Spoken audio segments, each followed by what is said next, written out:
just consider me like another bridge. Man, somebody's in a hurry.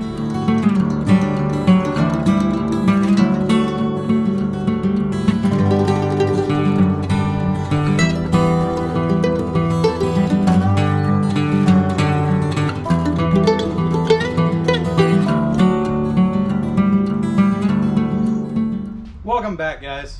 I picked this piece of furniture up at a garage sale the other day. Got a really good deal on it. Spent $30. It's real wood. We're gonna paint it.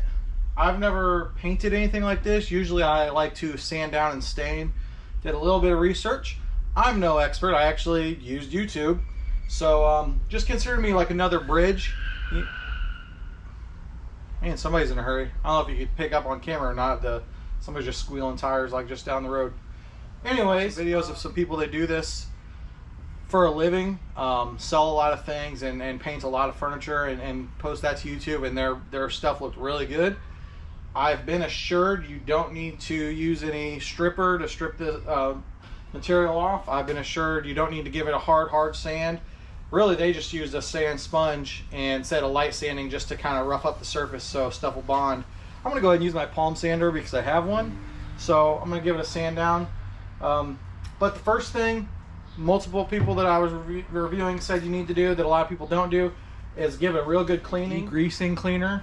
So I'm gonna go today with this Grease Lightning. I don't even know where this came from. This is probably like a Dollar Tree type of thing. So it's a degreaser and cleaner. You know, it says it removes grease, grime, soap, scum, mildew, mud, all that stuff. This is pretty clean, but we're gonna give it a good cleaning up. So that's the first step I'm gonna do. So I'm gonna get on that right now. So I'm gonna try doing and following exactly like the people that are real good at this did, down to the T. Spoiler alert, I did not do things as the people before me down to the T. Everybody said clean it first, and then take the hardware off and then sand it. Maybe it has to get the hardware clean as well so you don't skip it. I don't know, because my first thought was, which this isn't very big hardware, but my first thought was, shouldn't I get underneath these plates and stuff to get that clean? I guess I'll get a wipe down and get clean whenever, after I give it that little surface sanding.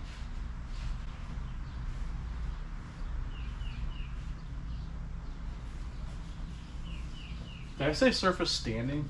I meant surface sanding.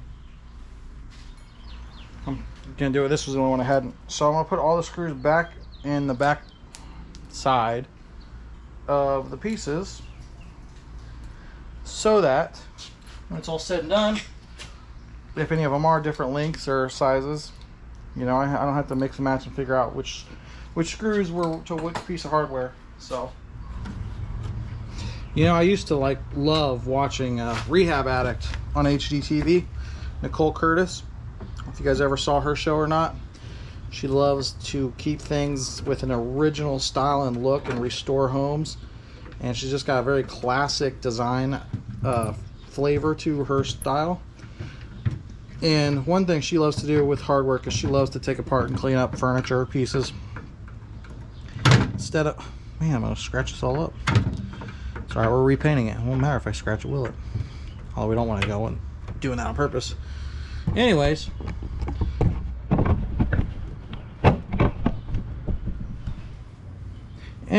one thing Nicole Curtis loves to do, tip she had, so this is not my original idea. She has a old crock pot she got at a garage sale, and she just puts water in it and then dumps all this in.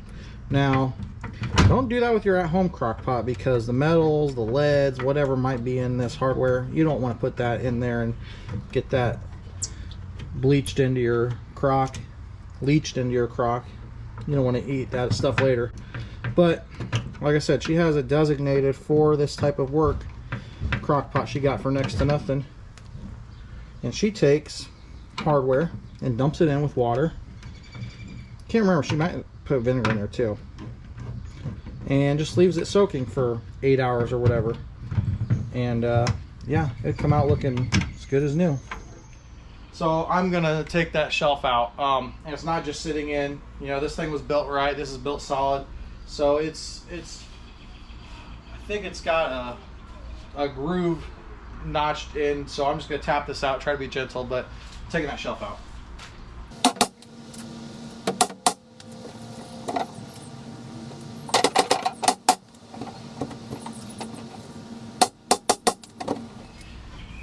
And that's why I wanted this and feel like I got to steal it $30 because it's built right. This is not, you know, this is not your Walmart piece of furniture.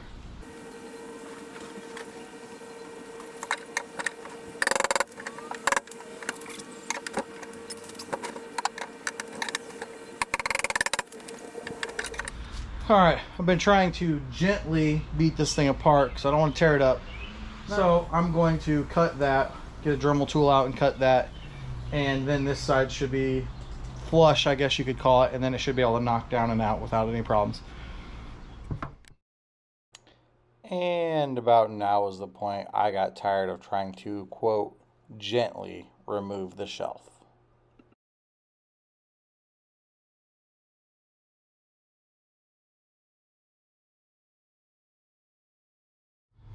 Okay, so I have a mess to clean up, but she's still together. We're painting her anyways. Everything's still all one good piece. Not bad. All right. I feel like I've been fiddling with this thing for hours.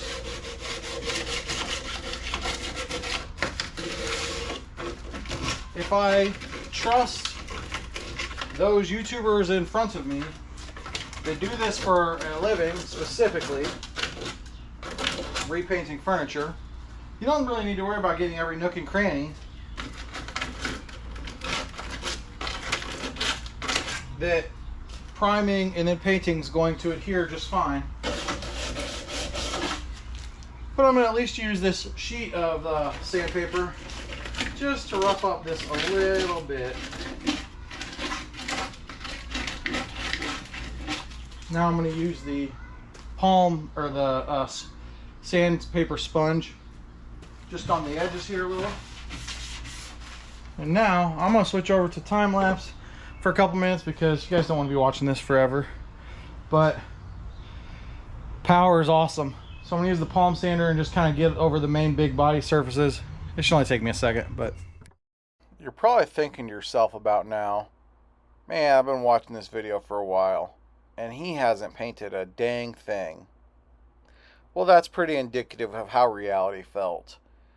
You know, I believe that a good quality paint to a piece of furniture really begins with good preparation. And also, when you're going to clean off the dust, why not use a leaf blower? Okay. So I sanded her down. You guys saw. So this is the point, like I said, I sanded, I blew off some of the surface dust.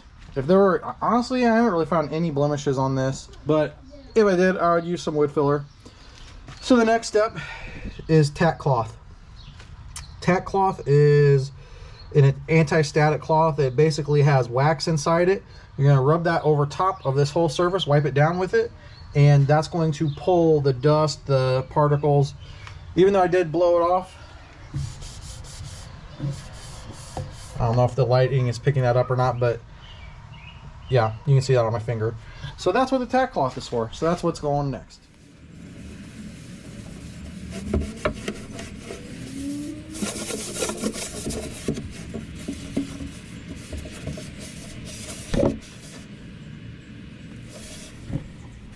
Alright, so you guys didn't want to sit there and watch me just wiping this whole thing down. But here's what our tack cloth looks like. I think it's picking up the dust and dirt on it. Pretty dirty. My hands feel disgusting, all waxy now. Surface, you can still see where it's scratched up, scuffed up, buffed up, sanded, so to speak. But, oh, and then I talk and there's finger. So yeah.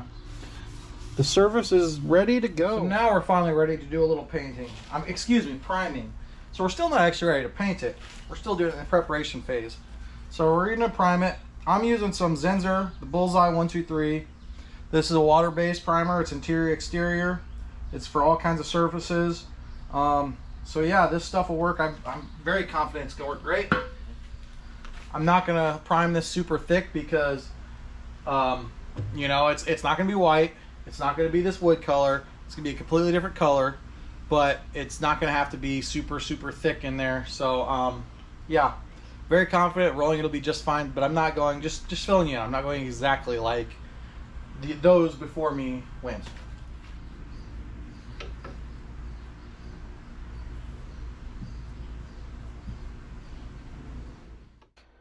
I'm always the person that wants to start with the slow and tedious task first and get that out of the way. So when I began to prime this, working on those spindles was definitely where I was going to begin.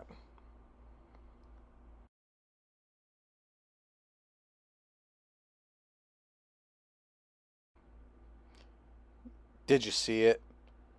I just laid down on my plastic to do some painting.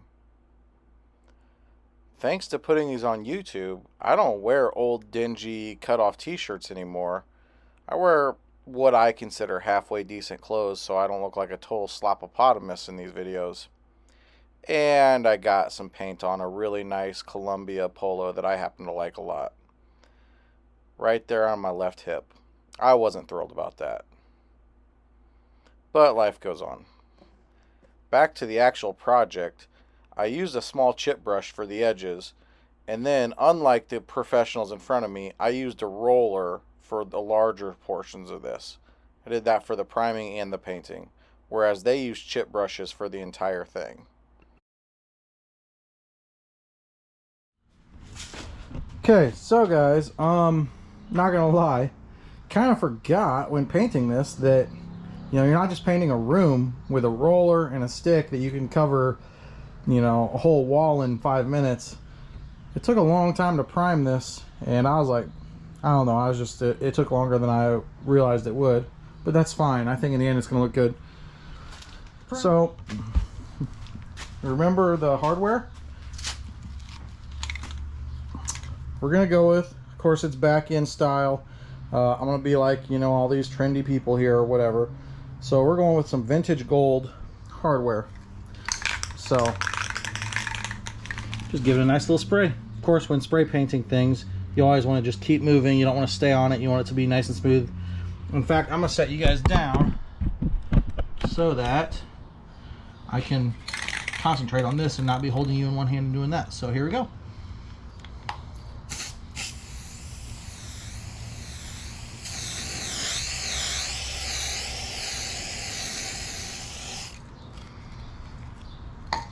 I'll leave it for about 5-10 minutes because I don't want to get so much on there that it runs.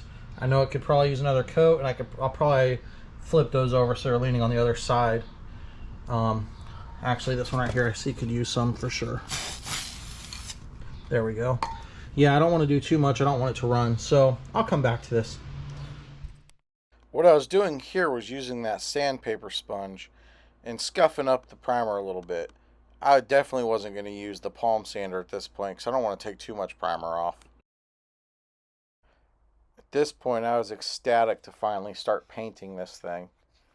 And I realized, after it took so long to do the priming, I should start with the roller and see what the roller doesn't get into, and then I can touch that up with the brush, rather than covering a bunch of space and maybe getting a lot more details slower with that brush that I wouldn't need to. And I think it paid off because I think the roller got a lot more surface area than I expected it to, including some of the nooks and crannies and cracks.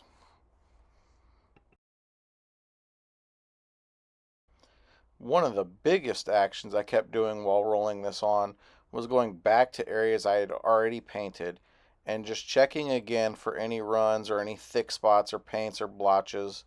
I really wanted to keep the surface of this as smooth as I could. Okay guys, so coat number 1 is complete. The prime directive, let me know if you know what that is a reference to.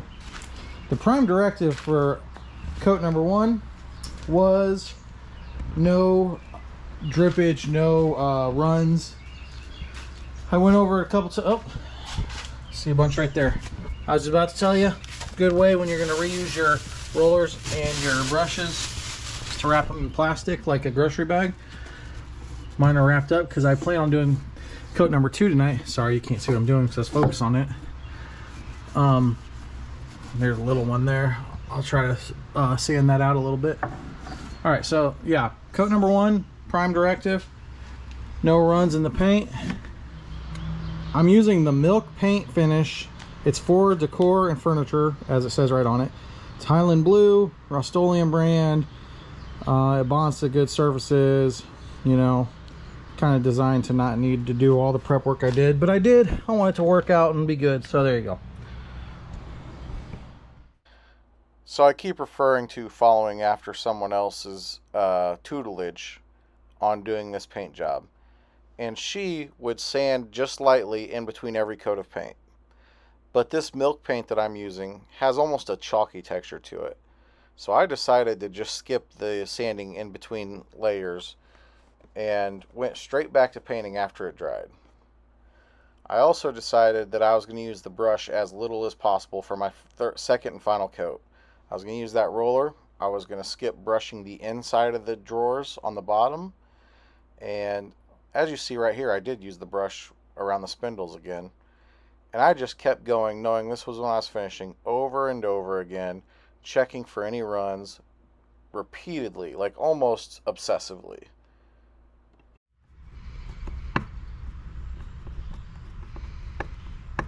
Get a little bit of a higher quality flat tip screwdriver here with a nice clean skinny tip that is wide enough. This one is actually magnetic tip.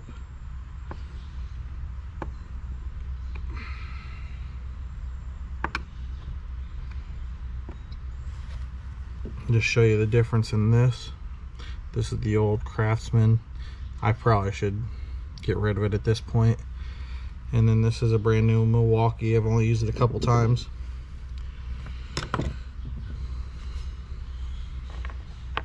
So I'm gonna take this brush and just take that off. Just touch this up. So also the spray paint for the hardware, we want that looking good.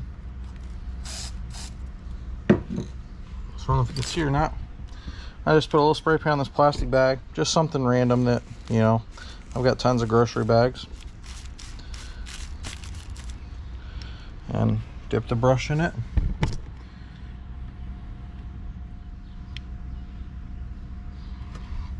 Sorry, I didn't look about where you guys are at.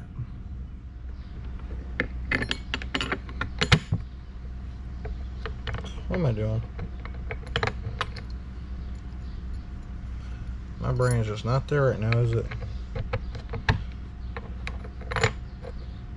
And then ever so gently. In fact,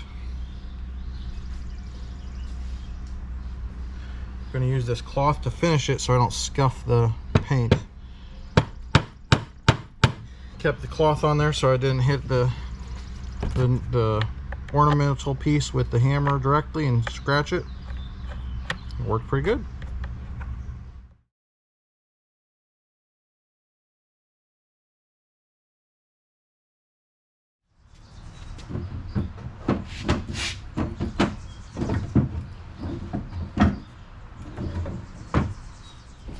All right, so I don't know about you guys, but I'm loving it. $30 dresser and a little bit of paint supplies, you know, a little bit of stuff I had at home, a few dollars into it. Solid day's worth of work. So I don't know, I think it's pretty nice. It's looking like I have learned a lesson. You saw me touch up the spray paint. I don't think you can brush on spray paint. I don't think that's gonna dry evenly. So be real careful putting your hardware back on and don't scratch it like I did, because I think that that's going to be one blemish I've got going on. Other than that, I'm real pleased, excited to put this in the house. Like, comment, subscribe. I'll see you guys next time.